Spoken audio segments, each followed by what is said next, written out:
This is the Daily Divide. That's what the bright line test is. No, not necessarily. So Basically, if you sell your house, but like before you own it for 2 years, you have to pay a tax. if you don't own it, what if you don't own it for 2 years? Well, What if then you you own it don't for pay a more than? tax. What if you? That's there we go. There we go. We're working here, Lennox. We're working. That's not. That's not. Here's That's here, not. That's not a capital gains tax. That's just a try before just a little bit of a Oh, you got to wait for a little bit. Oh, sorry. This is a bit of a half measure yeah, we've no, just no, put in because yeah, these greenies keep. It's that's not a no. that's not a capital gains tax. Here's the thing. Now, I disagree with it, but the thing is like because all they want to do is take people's money. That's all it is. These greenies want to come in and take people that have money. They want to come in and take their money away to fund their bloody e-biking experiences and cycle lanes and or Right. whatever else. Look, Right. That's a very good point. That's a very good point, Lennox. But the fact that so we've had this conversation before. We'll probably have another conversation on here when we're talking oh, about absolutely. about the failures of the local body tax system. The rate system is just a catastrophe. And that is linked with the fact with the current housing system that is just not built for purpose. We've had that conversation before, obviously off air. This is a part of that system. This whole our economy is built around the fact that the only way to get when we have these conversations about get wealthy, you just buy a house, have equity, and you buy another house, you keep buying houses. This is a part of that problem. So I Well, think that's a when you good identify, system. right, but it's a broken system. If that's the only way, if the Only, commodity is the house and not a if the commodity is the house and the house and it's not a right to sleep in a house or it's a house. I'm in a house right now. Yeah, it's a bit of a problem in that we're just working we're shooting ourselves in the foot. Well, I'm thinking of it. We're shooting ourselves in the foot, right? So a part of this would just give us a bit of revenue here, and it would obviously, I'm having a little bit of a guess here. It would house sales would drop, obviously, but it would have to start back up again. So I understand your but whole. the thing Sorry, is, very quickly. I understand your sentiment is that you don't want you don't want the government to take people's money. But when it comes into the point where you're asking for, we don't have enough money as the government to fund these programs, and we have new funding options like this, the capital gains tax. I think are you being a bit honest here? Shift it on here. system's only broken because of how much you have. Like the banks require, like your first house, right? You want to buy your first house, 10% deposit, always been that way. Your second house is 20% ish, about 20%. Then your next house, if you wanted to buy another house, so if you wanted to buy a third or an investment property, is what they call it, because you have your first home, your second home, and then they call it an investment after two. Yeah. Then the problem is with it, it's not because of there's no capital gains taxes on buying and selling houses. It's too hard to do it now because if you want to buy a third house, it's about 40% deposit, Yeah. right? Whereas if they kept it to where it was previously and it was just 10% all the time, it'd be easy for everyone to do it. So basically it's all about the cost of the money, right?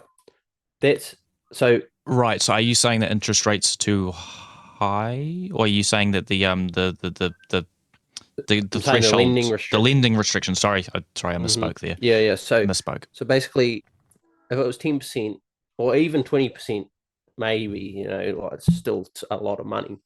If you wanted to buy a $600,000 house, which Right. that's what you're paying nowadays, you'd still need 120 grand. Well, that's still absurd.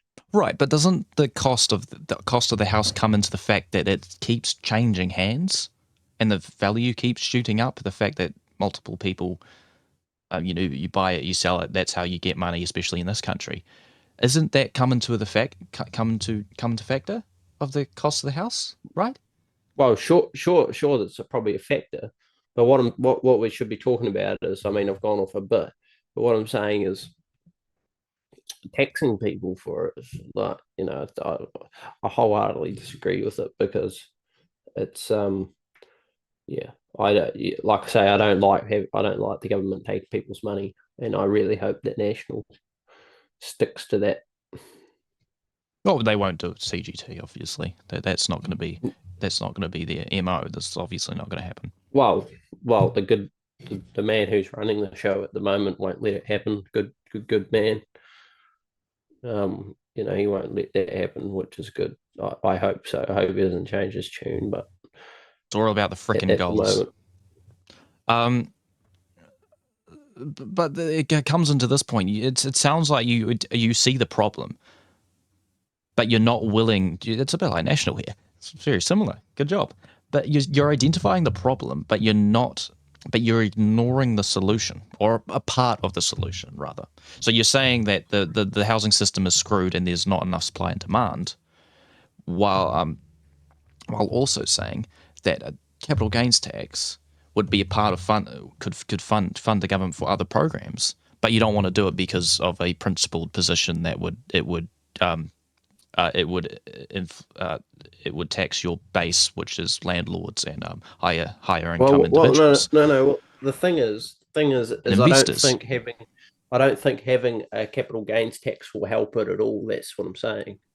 It'll just make the price of the house more expensive. How? Right, but because they have to pay tax on the money, so they're going to go, right, if I want to make this amount of money, I need to sell it for this amount. Whereas if that's not in the equation at all, then that percentage of that is going to stay out of it. And the thing is like, you look at it in a way of that, it's look, I wonder if that's for, well, like I said, that obviously there would be a drop in house turnover, a drop in the amount of people buying and selling houses, because if this was to be implemented, but it would come back up. Their sales would come back up, and also, what do you propose then? Like, I think I know what your answer is. Well, obviously, this is separate to the capital gains tax, but I think this is a good carry on to it. What would you suppose that instead of implementing a capital gains tax, which I'm not saying would drop house prices, but it would put in open income streams to other things that could be funded to lower house prices, like building houses? Well, here's the thing, right? Is only if that's only going to work if the government's building houses, which I think it should be private sector anyway. So right, you think that that a place to sleep and eat and drink and should be commoditized as a investment and a profit incentive, rather than a place to not sleep out on the streets. No. I know I'm putting words in your mouth, but that's what it sounds like. No. What it sounds like is building houses and stuff like that. Margaret Thatcher. It's it should be private sector that build the houses. People buy them. They either rent them or live in them. So you know what I mean. So basically, I understand. Like you look at what what happened with Kiwi Build when the government tries to build houses. That's an interesting thing you bring up, right? Because there are things I'm not saying the private sector's. I'm not saying the private sector's perfect either. We've had the highest rate of building houses for a while. It's because that's an interesting thing you bring up, because there was about over, I think the figure was about 1,000 houses were set to be built, but were cancelled by this government.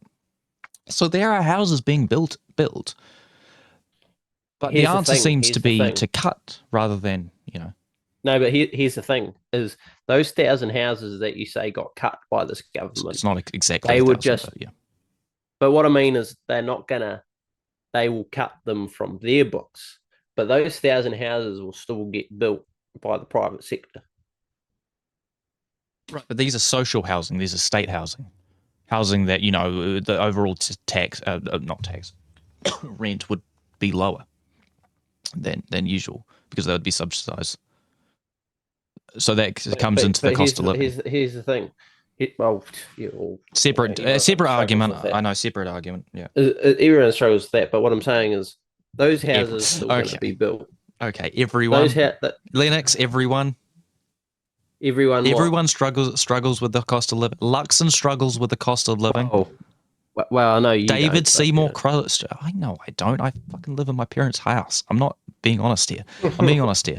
But I'm like, come on, don't just say broad. But carry on with your point. No, but what I'm saying is like he owns 7 houses for fuck's sake. Okay, come on. Let's not say he has buy another 7. Let's not say he has a conflict of interest in this realm. Carry on. No, well, he doesn't. He's No, sorry, he has 6. He sold the 7th one, I think, or is it the other way around? I don't know. Carry on. He wanted to buy a boat. Carry on. Oh no, just kidding. But what I'm saying is, look, as most people, I'll say, look, most people, you can say, these people don't like. For example, you're looking at it like everyone struggles with it. But the thing is those 1,000 houses that the government said they're not going to build will still be built by private sector. So they're still going to get built. Right. So what's the problem? Profit, like the people. So a lot of problems that I have with the private sector is that there's always an incentive to profit. Always this is a problem in the United States as well. Well, that's how the economy works. The service works. is there if you can afford it.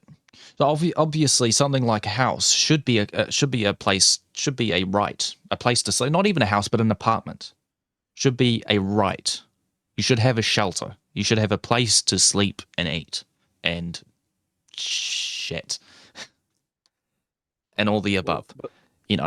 So this puts it into the, obviously this is a principal debate about that, and that's separate to that, and we might want to move on in a little bit, and we'll have our final thoughts on the subject.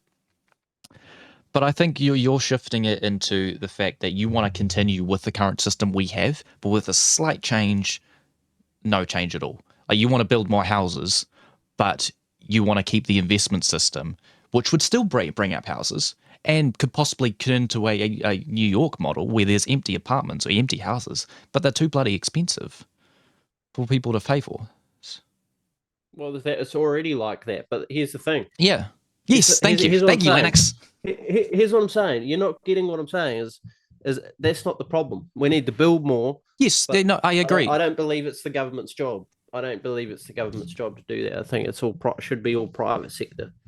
I think we're coming into different conclusions, but oh yeah, like we usually do. We're going into different conclusions because you still see the system as see the system inherently, like the intent is a good thing.